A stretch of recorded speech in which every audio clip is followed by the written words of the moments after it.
yang terkasih, lagu yang kita dengarkan tadi adalah salah satu lagu yang cukup familiar baru-baru ini. Maknanya bahwa hidup ini adalah sebuah kesempatan untuk terus berbuat baik dan menjadi berkat bagi sesama demi memperoleh kehidupan yang kekal selekas dari dunia ini. Inilah inspirasi sabda bagi keluarga hari ini, tanggal 2 Juni 2021. Kisah yang akan kita dengarkan dari kisah Tobia dan Injil Tuhan kita Yesus Kristus. Inilah Injil Tuhan kita Yesus Kristus yang ditulis oleh Santo Markus. Pada suatu hari, datanglah kepada Yesus beberapa orang Saduki yang berpendapat bahwa tidak ada kebangkitan. Mereka bertanya kepadanya, "Guru, Musa menuliskan perintah ini untuk kita. Jika seseorang yang mempunyai saudara laki-laki mati dengan meninggalkan seorang istri tetapi tidak meninggalkan anak, saudaranya harus kawin dengan istrinya itu dan membangkitkan keturunan bagi saudaranya. Ada 7 orang bersaudara. Yang pertama kawin dengan seorang wanita lalu mati tanpa meninggalkan keturunan. Maka yang kedua mengawini dia, tetapi juga mati tanpa meninggalkan keturunan. Demikian juga yang ketiga, dan begitulah seterusnya. Ketujuh-tujuhnya tidak meninggalkan keturunan. Akhirnya wanita itu pun mati. Dan pada hari kebangkitan, bila mana mereka bangkit, siapakah yang menjadi suami wanita itu? Sebab ketujuh-tujuhnya telah beristrikan dia." Jawab Yesus kepada mereka, "Kalian sesat, justru karena kalian tidak mengerti kitab suci maupun kuasa Allah. Sebab di masa kebangkitan orang mati, orang tidak kawin atau dikawinkan. Mereka hidup seperti malaikat di surga. Mengenai kebangkitan orang mati, tidakkah kalian baca dalam kitab Musa, yaitu dalam cerita tentang semak berduri, bahwa Allah bersabda kepada Musa, 'Akulah Allah Abraham, Allah Ishak, dan Allah Yakub.'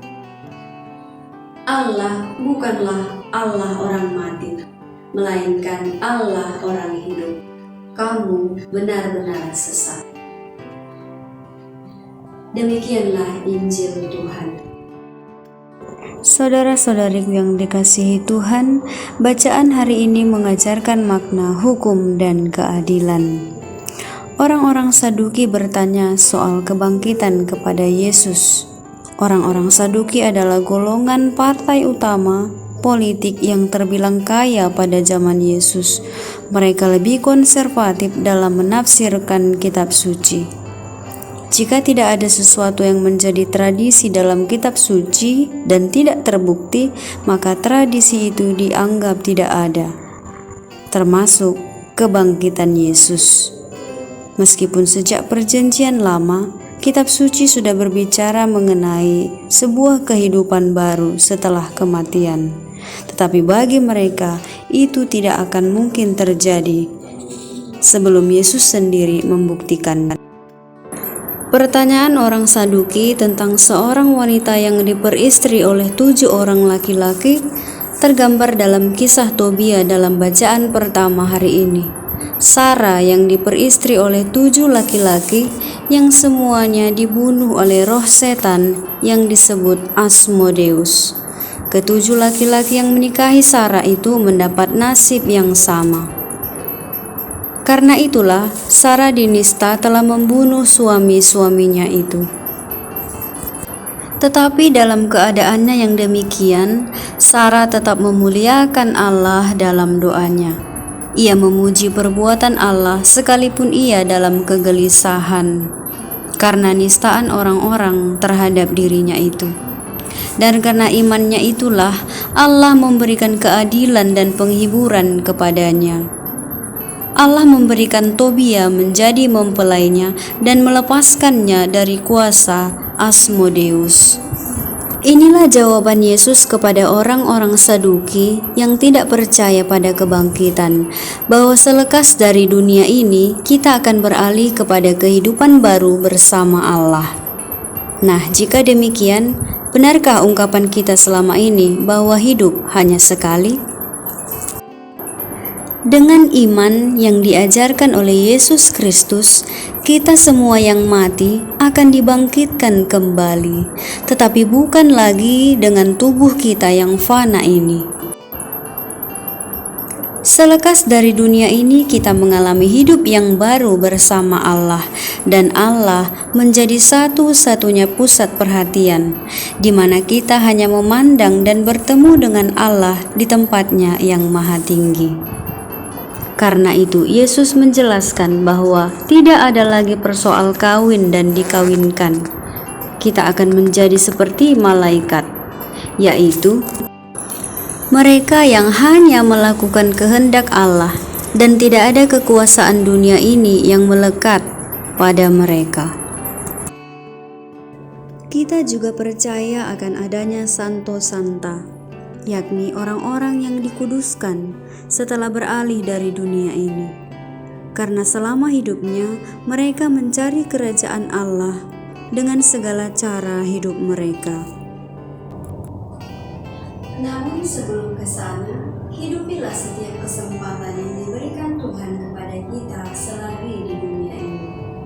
Karena di dalam dunia inilah Tuhan menyatakan kehadirannya, Tuhan menampakkan kuasa-Nya lewat segala peristiwa yang kita alami dan dalam diri setiap orang yang kita jumpai setiap hari. Hanya yang menjadi pertanyaan untuk kita, mampukah kita merasakan kehadiran Tuhan dalam sesama dan dalam setiap peristiwa yang kita alami? Apalagi jika kita bertemu dengan seseorang yang tidak kita sukai, mampukah kita merasakan bahwa Tuhan hadir di dalam diri orang itu? Atau malah kita menghadirkan Asmodeus, setan yang membunuh semangat kita? Atau dalam setiap peristiwa, mampukah kita merasakan kehadiran Tuhan, terutama dalam peristiwa duka yang kita alami? Misalnya kehilangan pekerjaan, kegagalan dalam studi, dalam karir, kehilangan orang tua, dan orang-orang yang kita cintai pergi meninggalkan kita. Mampukah kita mengerti bahwa Tuhan hadir saat peristiwa itu? Atau dengan mudah kita berpikir bahwa Tuhan meninggalkan kita? Apakah kita pun sering mencemaskan masa depan kita karena realitas duniawi ini tak selalu memberi yang kita harapkan? Saat-saat seperti itulah yang disebut kematian bagi kita, yakni rasa putus asa, takut, frustasi, dan sebagainya. Namun inilah intinya, bahwa ada kebangkitan di balik kematian.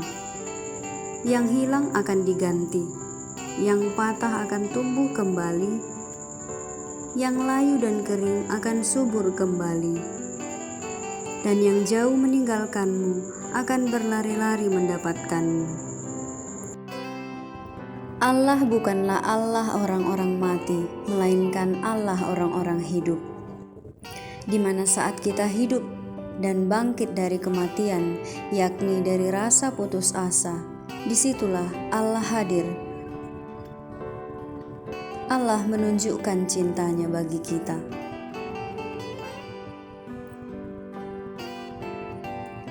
Maka selagi kita hidup, carilah Dia selagi Ia berkenan ditemui, dan Ia akan selalu berkenan untuk ditemui siapapun setiap waktu. Mari membuka diri pada kuasa Tuhan. Mari sepenuhnya menggantungkan diri pada penyelenggaraannya saja, tanpa harus khawatir akan kelanjutan hidup kita sesudah dari dunia ini, akan apa yang menjadi kebutuhan kita. Bangunlah kekuatan iman dan harapan untuk selalu merindukan kehidupan kekal bersamanya yang telah disediakan bagi kita. Saudara-saudariku yang dikasihi Tuhan, Semoga hari ini dan setiap harinya kita selalu mampu merasakan kehadiran Tuhan yang membangkitkan semangat kita dalam diri siapapun yang kita jumpai dan dalam setiap peristiwa yang kita alami setiap hari. Tuhan memberkati.